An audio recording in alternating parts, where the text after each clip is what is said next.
Joining me on the stage are four of our speakers. We've got Maano Kambeo from .com, Zambia, Sushmit Maitra from Handyman's Group, Brad McGrath from Zona, and Matush Mabala from the Barclays Bank.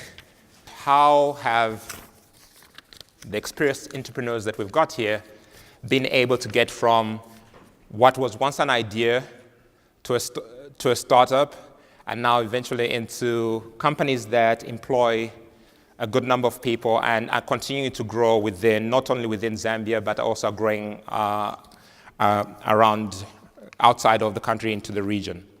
So if I start off with Sushmit, let's talk about a brand that we all know in Zambia, Handyman's, and which has a long history of growth in Zambia, especially in the hardware retail business.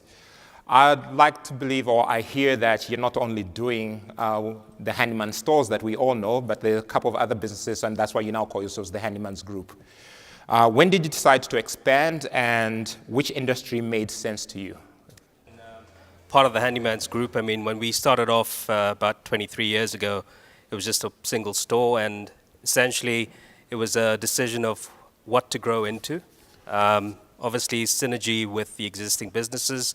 So we went into property development, being hardware and retailers of building materials. And then obviously you do vertical integration into a few of your product lines to try and get into some of the manufacturing of the products that we retail out of our stores. And then you look at other avenues in the market. Essentially, there are opportunities that come up with respect to products that are suddenly in huge demand in the country. And you look at the sort of the returns that are available on those products and analyze that, and you decide to get into that. So that's really how we basically look at expansion of the group. And obviously, you need to make sure you have the financial capital, and the most important thing, you need to make sure you have the people who can run these businesses, because without those, obviously, everything falls apart. Matt, if I could bring into this one. Barclays Bank has just launched its shared growth initiative around the continent, or around the operations that you've got.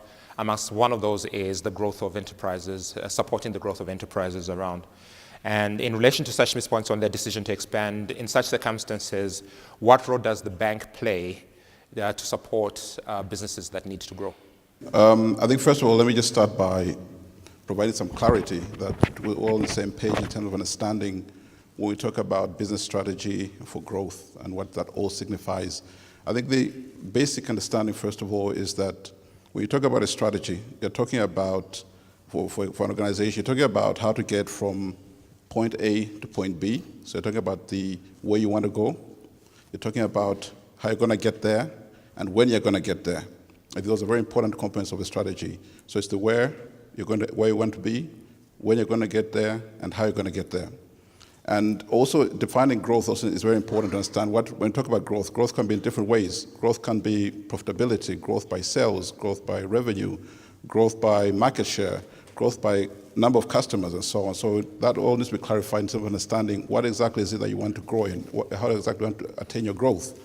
And so when you put those things together, and there's clarity and coherence in terms of where you want to go and how you're going to achieve your objectives, the bank will come in, for instance, to help you, but you need to understand that first of all, it starts with you. Okay, so how far you want to grow, or where you want to grow, starts with you, and that's very important to understand.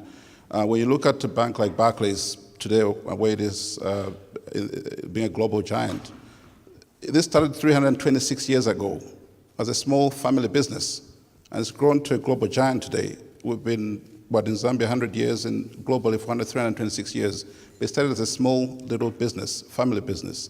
But when you talk about shared growth, what we talk about is exactly the fact that the small businesses can be the global entrepreneurs of tomorrow. And so shared growth is all about, as we heard from our MD earlier on, is about how do we give a helping hand to do the society challenges that are out there, the unemployment, and the fact that people are looking for opportunities to grow their businesses. We talk about the fact that for us as banks, when we grow, society prospers, and when society prospers, we grow. The banks can only prosper if the deposits are coming in, and deposits can only come in when people out there, like the entrepreneurs out here, are making money.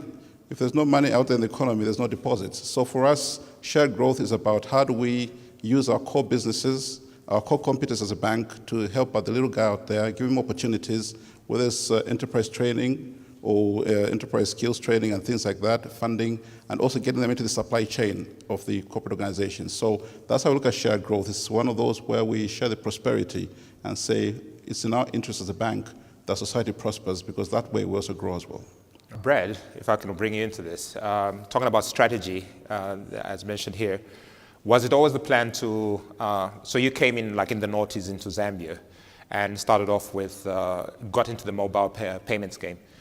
And was the plan to always expand into other countries? So how was that plan early on from the, you also obviously faced some challenges. What kind of support did you receive during figuring out the model, and also then finally saying, we've got something that's correct now we can then take it out into other regions, into the other countries? Yeah, I think the vision was always to be a Pan-African business, but I think the reality is, and I think I alluded to this morning, is I think to scale a business, you've actually got to think big but start small. So in our mind, it was always around starting with one product in one market. In terms of our overall vision, the interesting thing for us is our original product, the money transfer product that scaled so successfully in Zambia, we always thought was going to be destroyed by the Airtel monies and the MTN monies. So we spent a lot of our early time iterating on other products, other ideas, thinking this one small thing would not be successful. And ultimately, the one thing that we didn't think would be successful was a thing that was successful. So, you live and learn. In terms of going into new markets, we take the same approach. It's what have we learned in Zambia, how could we replicate that in Malawi? And then what did we learn in Zambia and Malawi, and how could we replicate that in Mozambique, DRC, and Ghana? But I think it's very important that there is no one state South Africa. So every African country is uniquely different, it's culturally different, customer pain points are different. So the way we look at strategy is purely go and truly deeply understand what the underlying customer issues are, and go and solve problems for your customers. And Mawano, so you're probably, in terms of business, the youngest on the panel here, the more recent on the panel. What are you discovering right now? Like how the early years of .com Zambia been? And you've introduced some new lines now going into it, which is now allowing you to then get into Kitwe and other places where your growth is now beginning to happen. So you've obviously had to set systems that then say you can then get into places like places away from Lusaka, where you can't sit in all the places, but you can make sure that things are happening elsewhere. And how has that process been? No, over the years, it's definitely been a transition for us. I mean, I remember when I started back in 2009, we were 2 employees. We did everything by email. And we remember, orders and consignments being done, and you're dealing with one box every month. Now we're dealing with, thousands and thousands of kgs, and there's certainly been a transition. And I think it goes back to what was mentioned earlier on the panel, that when you start thinking about growth, there always, one of the pitfalls is you're looking at every avenue, but I think the larger you get, you start to think a little bit more about risk versus reward. Do we actually have the HR infrastructure to take this on? Is there synergy between what we're doing now, or is it a completely new line? So certainly for me, definitely being the youngest on the panel, but given sort of where I started and where we are now, we are certainly in that world where we are thinking big, but we have to think strategically about what the next step is going to be. Oh, great. Sushmit, if we can go back to the early days of the Handyman's Group and say, okay, great. I think you started off with the stores, isn't it? Yep. And then, so what was the point where you said, okay, great, we've done the store thing for a while now, we've got a brand that everybody knows, and that looks interesting, so we can now focus on something else? Because some people say, okay, great, focus on one thing, but where's the point where you start feeling, okay, great, now we can expand into a new line, a new venture that then starts adding towards the group? I think as an entrepreneur, you're always looking. Yeah. So it's never a question of just sitting back on your laurels and saying that, listen, I've got something and let me just work on this and keep working at it. So you're always looking, and opportunities arise day in, day out. You look at the market, you look at the fiscal policies, you look at the economic trends, you look at what your competition's doing, and keep analyzing on a daily basis. And you say that, listen, do I have excess capacity, whether it's human resources, financial resources, or is there just an opportunity that suddenly pops up in the market where you need to say, we need to take that, because if we don't, someone else is going to do it, and we're going to lose out. All right, but in your case, if we say, okay, great, we're running hardware stores, granted, and so we understand retail. So we know how to buy products, we know how to stock them, we know how to advertise, and we know how to bring people in to buy things. And then you get into queries and mining. Yep. Like, that sounds like a great leap from like, hi, we're running a store, to like, oh, great, we're going to go start digging Sure. and getting stuff out of the ground. Sure. Doesn't it feel like an entrepreneur sometimes? Don't you get daunted with the idea of like, that's a totally new territory? Yeah, look, I mean, the Handyman's Lime business was, it came out of the blue, and it was really a question of, again, looking at our business and seeing that there was one product that we were selling, which was processed lime, and it suddenly shot up in value over a 6-month period in terms of the pricing. And we said, wow, how did this happen? And why did it increase? And then you start asking those questions and realize that there is a potential business opportunity behind this. And you suddenly realize that let's do some digging, let's do some research, and yes, it is something that we've never done. Let's go get the people who can do it for us, and let's make sure we get the money to do it, and let's go do it. Question that we have from, kindly introduce yourself and ask your question. Thank you, moderator. My name is once more Christopher Chilongo from the We Create Zambia Center. I think I'm going to put questions to all of the members at the table there. To Barclays, you are supporting SMEs in Zambia, and basically it's financial services, financial products you're giving to your SMEs, and obviously it's get the money for Barclays as an SME and go and do your business. What measures do you have as a bank to sustain this growth of your SMEs? Very often, our entrepreneurs are given the monies, excited, and left in the middle of the ocean to swim on their own. And we're not seeing that support beyond just getting a loan over the counter. How do they grow? Handymans. There's a matrix, Boston Consulting Group of the US, and they can tell you you're going to have a cash cow, and you're going to have dogs, and you can have all that plotted in terms of the product lines in your business. And having plotted the lines of business to grow your handmans, where do you see your growth in this country? .com Zambia. I see you expanding and telling us, come on guys, come with us. Those in African textiles, we can take you to the US market, and you can do that online. Have you measured this business, and do you think you are going to grow from this business? Thank you. That it's not just about you come to the bank and we give you a loan and say thank you very much, bye-bye. As long as you're paying monthly, you know, everything's fine. And we only come after you when things are, there are problems. It doesn't necessarily work like that. It's a relationship. For us as Barclays, it's always about building a relationship. And so from the time that you come, as an SME comes, referring to the particular question you asked, asking for a loan or financial assistance, it's a whole engagement process that happens in terms of understanding the business model and all the business planning that's behind that, the funding that you're looking for. And the bank does have the expertise to provide that assistance in terms of understanding that business model work and giving the support that is required. And it's a journey that continues. So it's a relationship that we emphasize on that throughout your journey, your success is our success. So if we were to make it, sorry if I'm going to extend part of his question, but if we were, I'm an entrepreneur, I come up, I'm a customer of Barclays Bank. Right. I'm saving, my company's saving its money with you, we are transacting, then probably at some point I might ask for an overdraft, and I might maybe ask for a loan later on.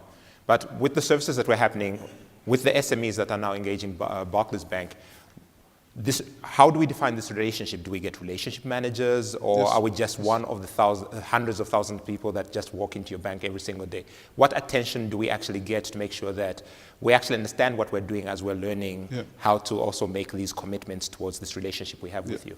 Of course, depending on the level of funding that's required, obviously the engagement is at different levels, but ultimately, in particular the SMEs and through the business banking portfolio function that we have, it's all about the relationship manager that engages with you, if it's agribusiness or it's any other aspect of the or sector that you're talking about, the relationship manager is going to be there with you to help you understand what's going on. In fact, you've got a business plan. Is the business plan solid? And again, there's input into that.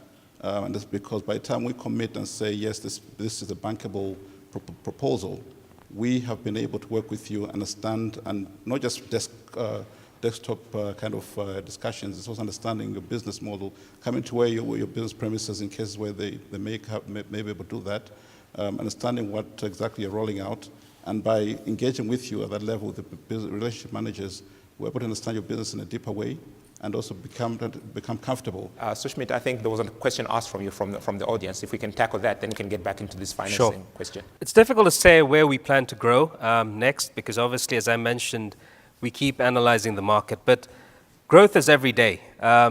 Growth is in terms of increasing our revenue, increasing our customer base, bringing innovative products into the building sector in Zambia, as well as obviously looking out for various opportunities. So, for example, there's something we're working on as Handymans now, where we think we've built a big umbrella brand called Handymans, and we are potentially looking at entrepreneurs who wish to franchise the Handymans name out in various cities of the country. So that is an option. We're looking at property development as we continue to seek other areas of expansion in Zambia. So there is a large residential development that's something that we're working on. And obviously, large-scale manufacturing, as I mentioned, Handymans Lime is a new company. It's sort of a green brownfield, as you can call it. And we've been in operations for about 9 months now, and that's growth in there. So as I said before, growth is something that you can't sit back on and just say that I'm going to do this and I'm going to do that. It's what is the opportunity that arises, and you just keep seeking it out. So I'll bring it to Mawano. There was a question asked to you, but then after that question, I'd also like to ask. So we woke up one morning, was it last year, and read a press release that said .com Zambia had received financing to the tune of $500,000 towards growth. So did you get that from a bank? Which bank in Zambia was able to give you that line of money, or is it debt, or was it an equity buyout, or what's the story behind that? But first, let's respond to. Okay. So I think the earlier question was talking about growth. The question was a little bit vague, but I think I would tackle it from this perspective. When we're thinking about growth, especially in our line of, in our industry, there's very little information around size of industries, what the markets are like. So you almost have to deal with what we call imperfect market situation. So what we do in that particular case, when we're looking at avenues for growth, there are two ways you can approach it. You can either do what's called, sort of a bottom-up, bottom-up approach, is where you say, you know what, I need 100,000 kwacha. That will get me my baseline. If I beat that hurdle rate, then I'm good. And then there's what's called top line, where you look at the market and you say, I would like to capture, let's say, 5% of the market because I know the market is worth 1 million kwacha. In our line of work, the way we tend to do it is you sort of get this feeling that, you know the industry's big. You can't quite quantify it. So you then refer back to the bottom up. So in the examples what you're talking about, which I think was global fashion, we know global fashion is a multi-billion-dollar industry around the world. What you then do is you then say there is an opportunity here, but I think it's more of an opportunity for other SMEs. What's the hurdle rate we need to hit to then make this a viable venture?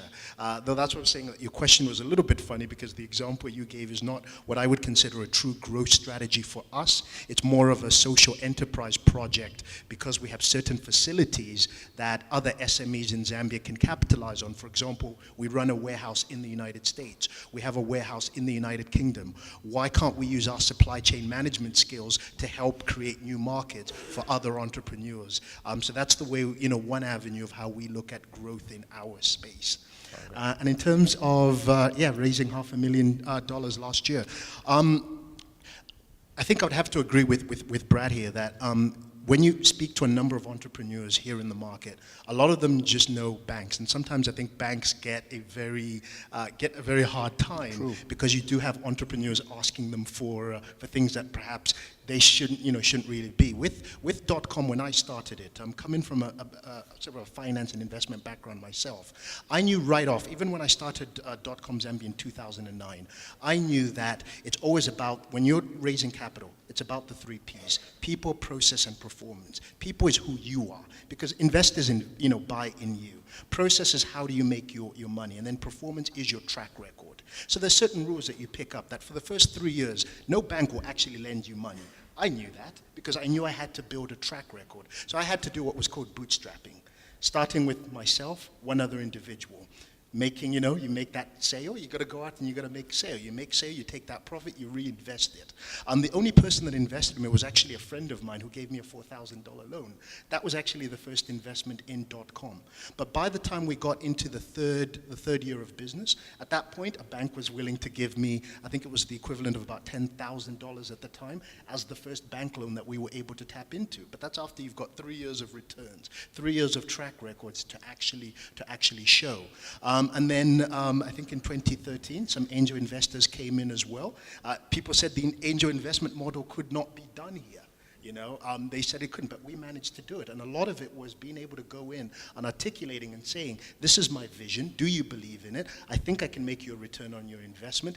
Go ahead and invest in me. And people, people did that. And so by the time we were going into sort of last year, we were now ready to actually approach formal venture capital funds like Kokula Capital, partly because we had built that track record over the time, and we had a compelling story about what we wanted to do in the market today and what we wanted to do tomorrow.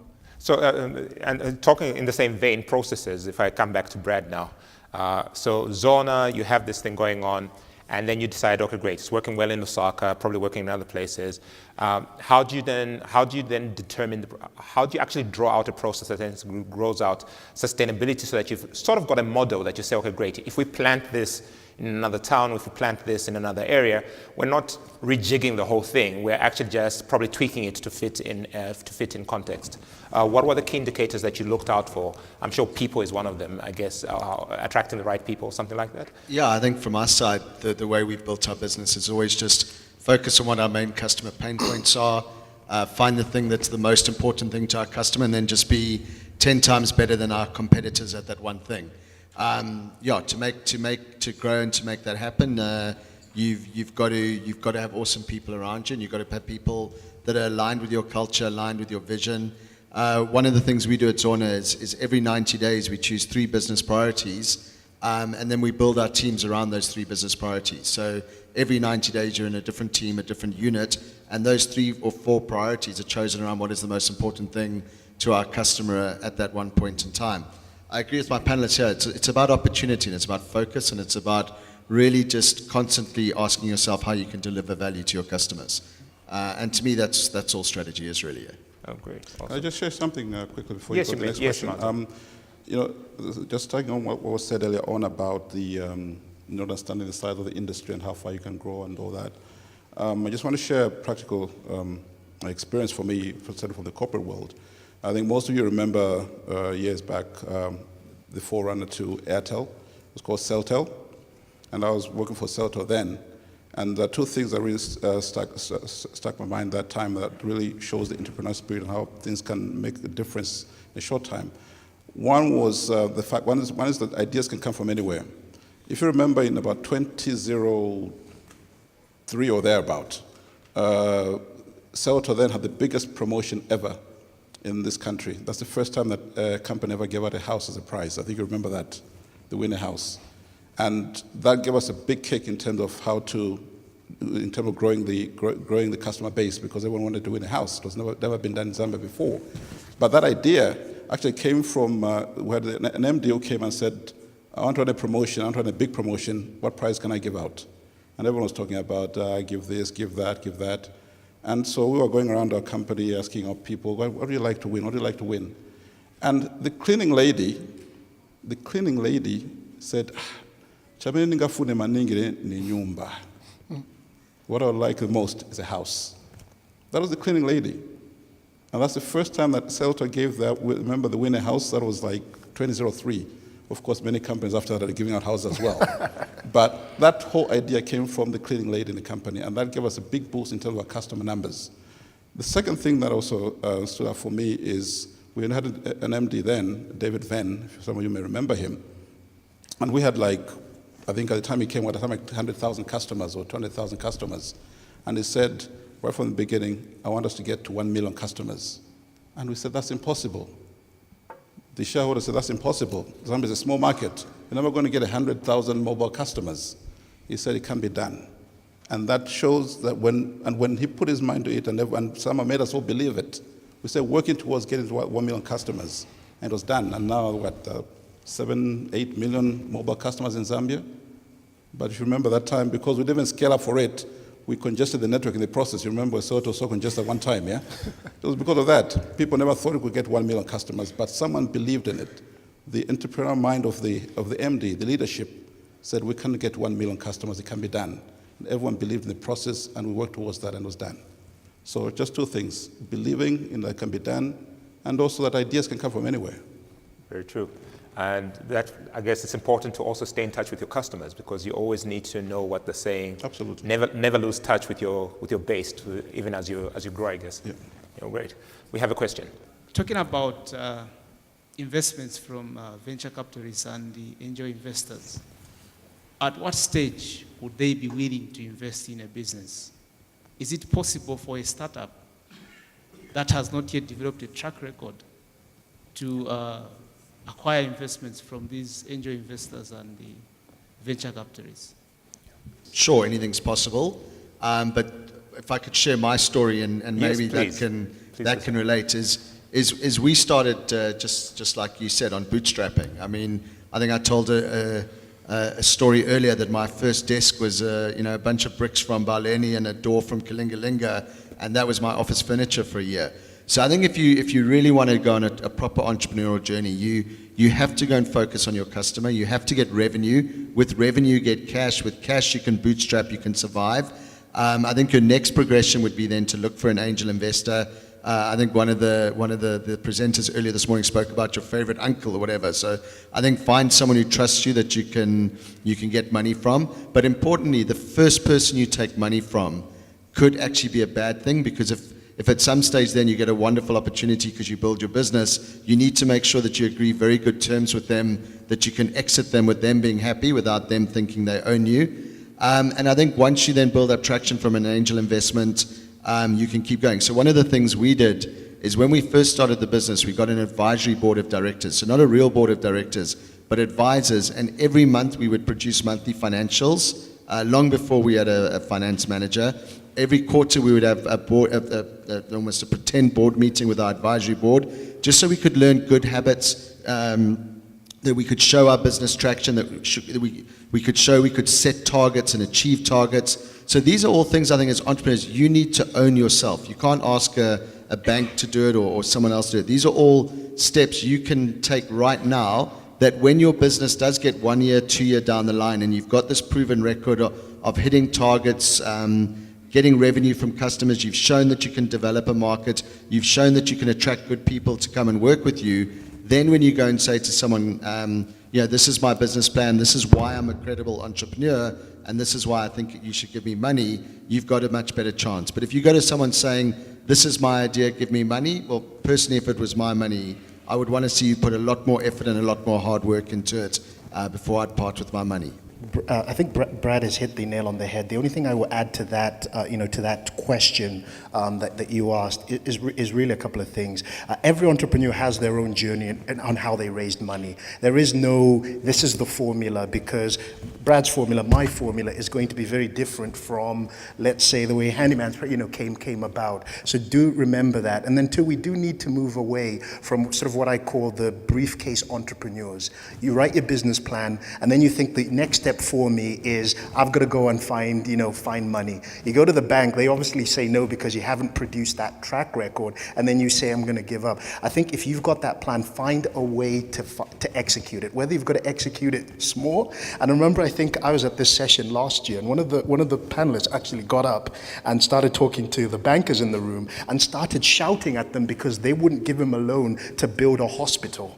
And afterwards, I had a conversation with him that, have you ever run UTH? Do you even run a clinic? Maybe even out of your kitchen, And he didn't really answer those questions. All he did was, I've written a great business plan in my mind. The bank should now write me a check so that I can go out and build, a hospital. So I think just keep that in mind. But I think everything that Brad is spot on, that investors will come.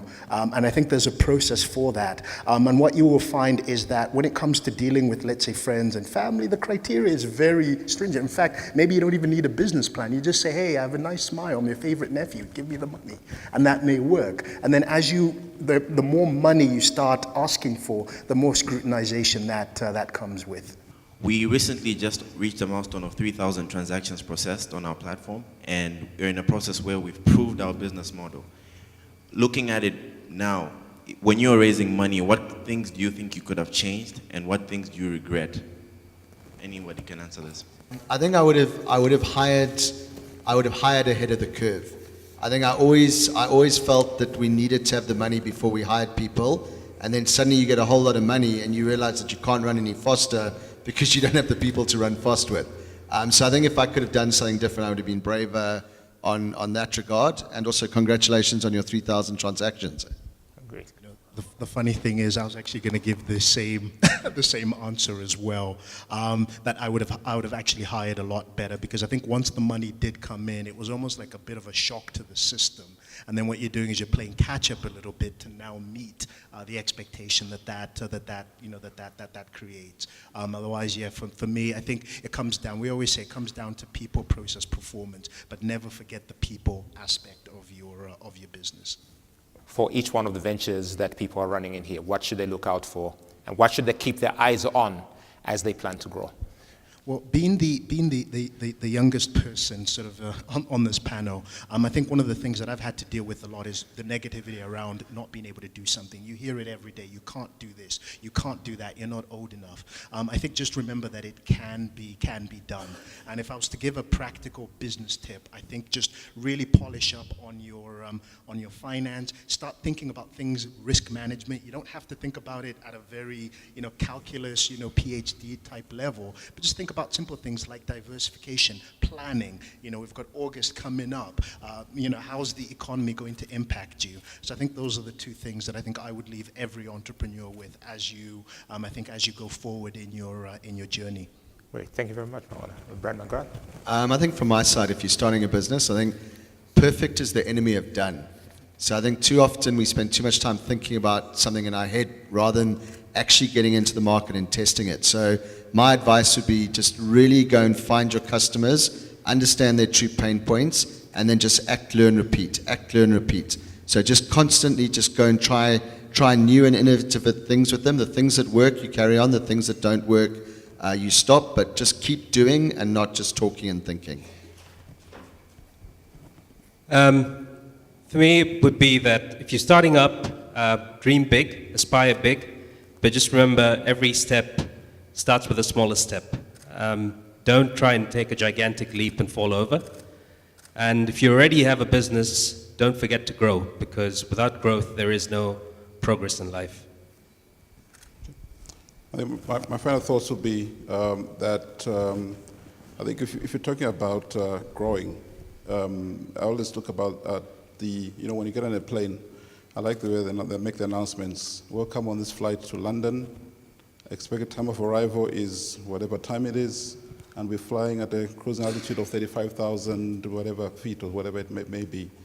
But all that is being told to you because they set the expectations very clearly to you and what's going to happen on that flight. The same thing applies to business. Be very clear. For me, what I look for is clarity and cohesive strategy. Remember what we said, where you want to go, when you want to arrive, and how you're going to get there.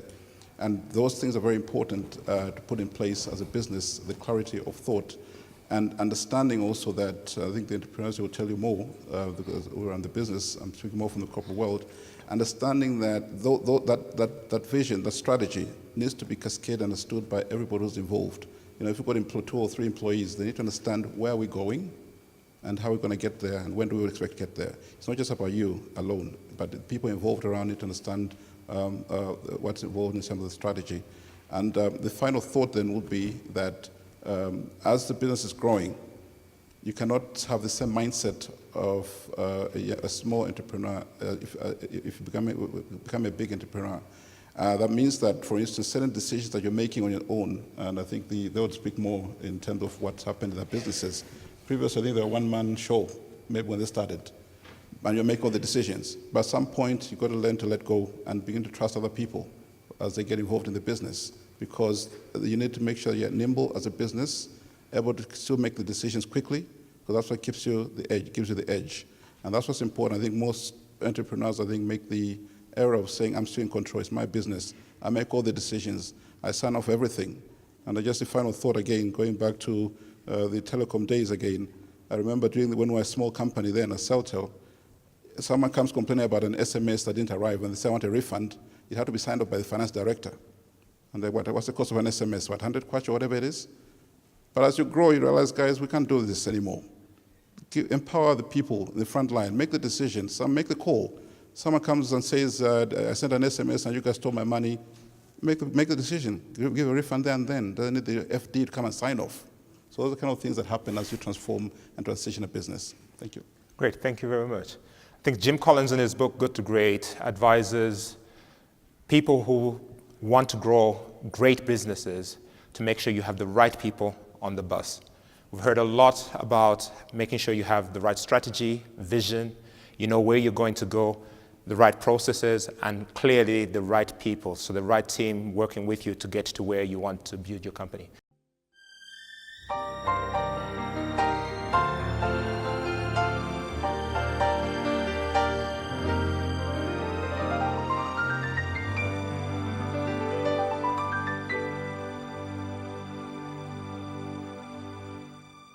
Brought to you by Nyamuka Zambia and partner sponsors. Nyamuka Zambia.